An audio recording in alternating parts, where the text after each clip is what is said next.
Blessed be, welcome to my YouTube channel. Today we're going to be improving your intuition, but before we do, I'm Sandra from mysterywitchschool.com, author of Crafting Your Wiccan Path, and if you want to learn more about witchcraft or walk the witch's path, hit the subscribe button and the notification bell so that you don't miss any videos. And if you want to know where to start your witchcraft practice or how to pace yourself as you're trying to learn with all of the information overload out there, then do download my free video. It's called How to Start Your Witchcraft Practice, and the link is in the description field below this video. Developing your intuition is something that comes with practicing the craft. So it's something that will develop over time. But it's something we all have, and don't think that you don't have an intuition. It's just that we're not used to using it. We're not taught how to use it, and we're even discouraged from using it in our very rational culture that we live in.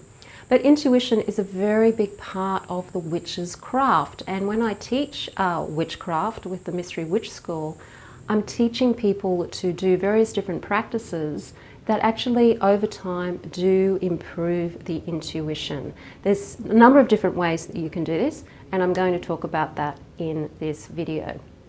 So when we're talking intuition, we're talking about knowing. It's a knowingness. It's almost gnosis. You just know. And you don't know how you know. You just know. And it's a very physical experience. So one of the ways to improve your intuition is to get into your body and do more body work.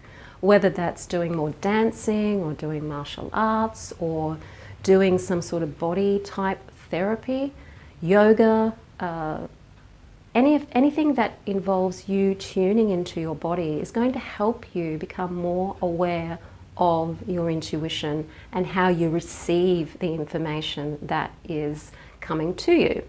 Some people are more visual, so some people will have visions. Some people will hear things. Some people will sense more in the body, and other people will get information through thoughts.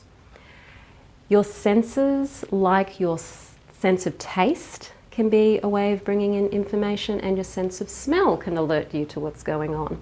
And various different types of information that you may be intuiting could come in various different forms. Sometimes it may come as smell, sometimes it may come as thoughts.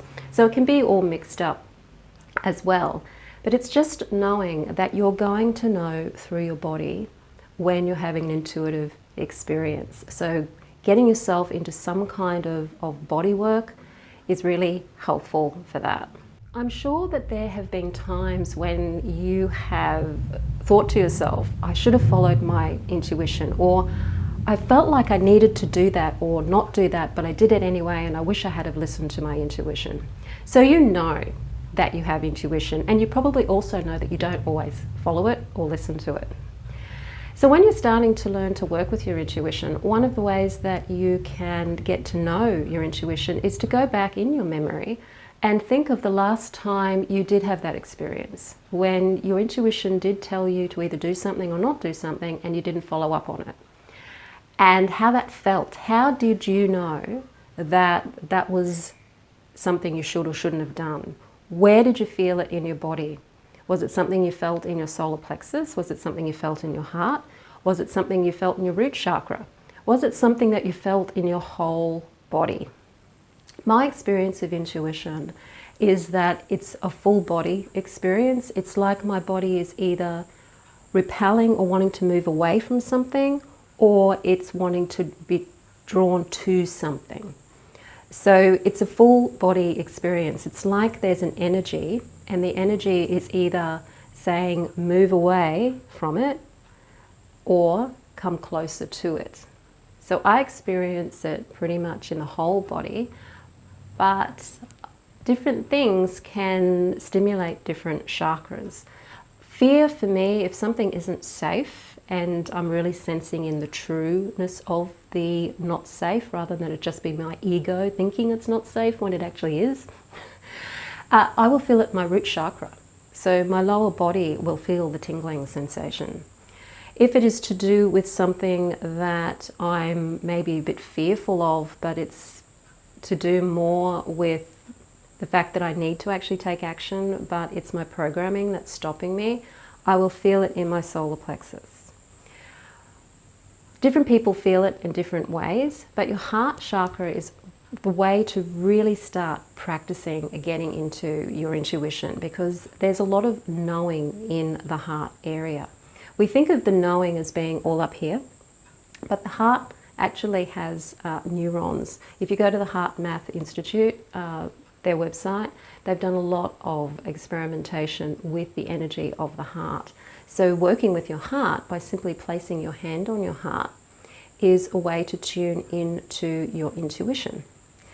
So when you learn to listen to your body and you learn to listen to how you receive your information, and that will be from your past experiences, you can then start to practice expanding your sense of connection to your intuition by asking questions.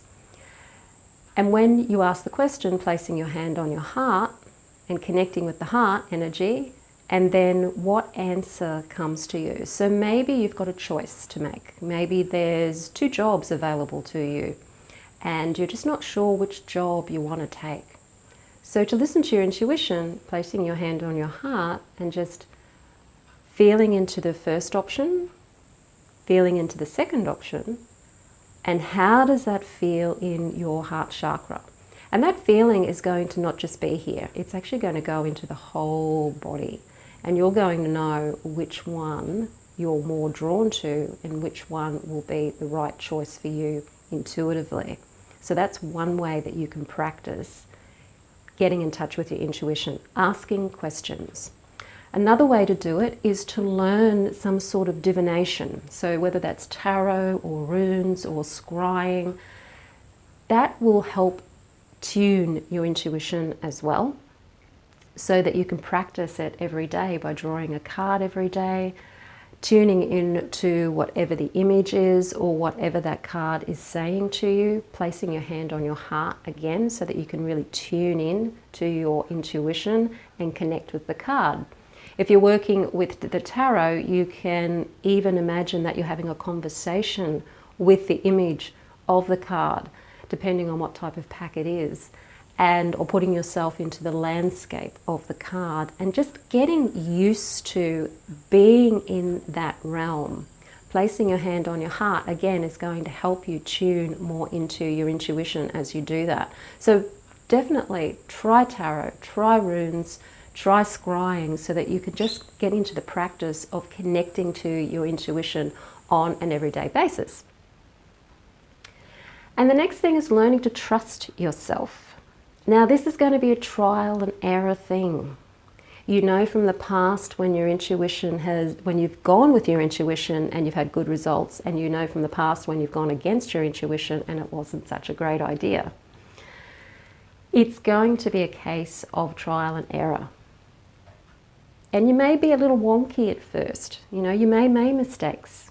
You know, you may think it's your intuition guiding you to do something, and then you go with the guidance and it doesn't turn out so well. And then when you reflect on that, maybe it was actually something else that was masquerading as intuition. So maybe it was fear, because often we'll mistake fear for being our intuition, because the fear is something that we've learned to associate with something. So when you get in practice with your intuition, you're going to also learn the difference between the fear and what's truly intuition. And I have done a video about this as well, so I'll try to find that and link that in the description field so that you can get a sense of understanding the difference between fear and your real true guidance. So you're going to make mistakes, and allow yourself to make mistakes. Don't get frightened because you may have made the mistake of thinking, okay, this is my intuition, not quite sure maybe if it is my intuition or not, I'm going to go with it anyway. It doesn't work out. Look back, see what the feeling was. How is it different from the times when it has worked? It's just a comparison. Learn what it feels like for you, when it works, when it doesn't work, and what the difference is. Did it feel different in the body? Was there a different sensation in the body? Did you perhaps feel feelings in your gut rather than you feeling in your whole body? Was the emotion just simply fear because it didn't feel safe, or you were worried about what other people might have thought of you? Or was it something that your whole body actually felt either drawn to or repulsed by? It's really about trial and error. You have to learn to make mistakes with it.